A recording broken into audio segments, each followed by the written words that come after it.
आज हम एक इम्पोर्टेंट अपडेट के बारे में डिस्कस करने जा रहे हैं। ये अपडेट जो है सीबीडीटी ने एक फाइनली जो मोस्ट अवेटेड फॉर्म था वो जारी कर दिया है।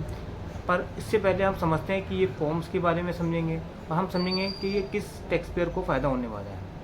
तमाम जो सैलरी टैक्स पेयर हैं उनको काफ़ी दिक्कत आती थी कि उनका जो टैक्स था, जो टीडीएस या टीसीएस अदर इनकम पर कट जाता था और उसको एम्प्लॉयर लेने से मना कर देता था। मतलब एम्प्लॉयर इनकम को तो कंसिडर कर लेता था, लेकिन टीडीएस और टीसीएस की जो टैक्स पेड की डिटेल है उसको कंसिडर नहीं कर पाता। फिर salary tax payer income tax return file करते थे और उसमें वो जो टीडीएस और टीसीएस अदर इनकम पे कटा उसको क्लेम करते थे। तो इस कारण क्या होता था कि जो रिफ़ंड है उनके केस में बन जाता था और रिफ़ंड प्रोसेस होता था। तो अब ये दिक्कत आती थी कि जो टैक्स है वो कट गया, जब टीडीएस और टीसीएस जब आपका कट चुका है तो एम्प्लॉयर को उसको कंसिडर करना चाहिए। पर ऐसा कोई प्रोविज़न पहले था नहीं और नहीं ऐसा कोई फॉर्म होता था कि जिसमें ये टैक्स पेड की डिटेल्स या टीसीएस की डिटेल दी जाए। फाइनली सीबीडीटी ने एक फॉर्म जारी कर दिया है 12BAA।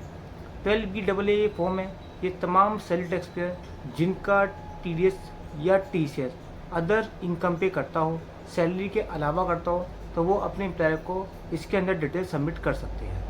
ध्यान रखें कि जब भी आप फॉर्म सबमिट करेंगे तो इसके अंदर आपको सारी इन्फॉर्मेशन जो भी आपसे टैक्स से रिलेटेड जो इन्फॉर्मेशन कटी है उसको प्रॉपरली डिस्क्लोज करके सबमिट करें।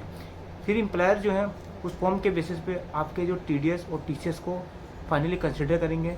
कंसिडर करने के बाद वो आपको फॉर्म 16 जारी करेंगे। तो इससे आपकी जो टैक्स की लायबिलिटी है वो एक्चुअल बेसिस पे निकलेगी। आपको ना तो कोई रिफंड बनेगा और ना ही कोई आपका किसी भी तरह का टैक्स पेबल बनेगा।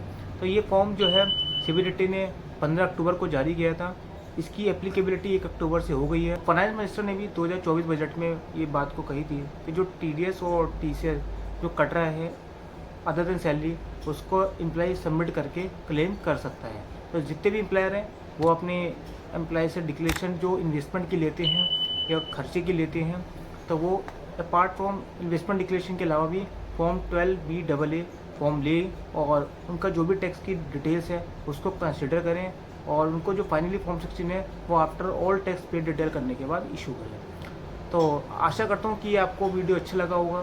तो लाइक शेयर सब्सक्राइब करना ना भूलें। धन्यवाद।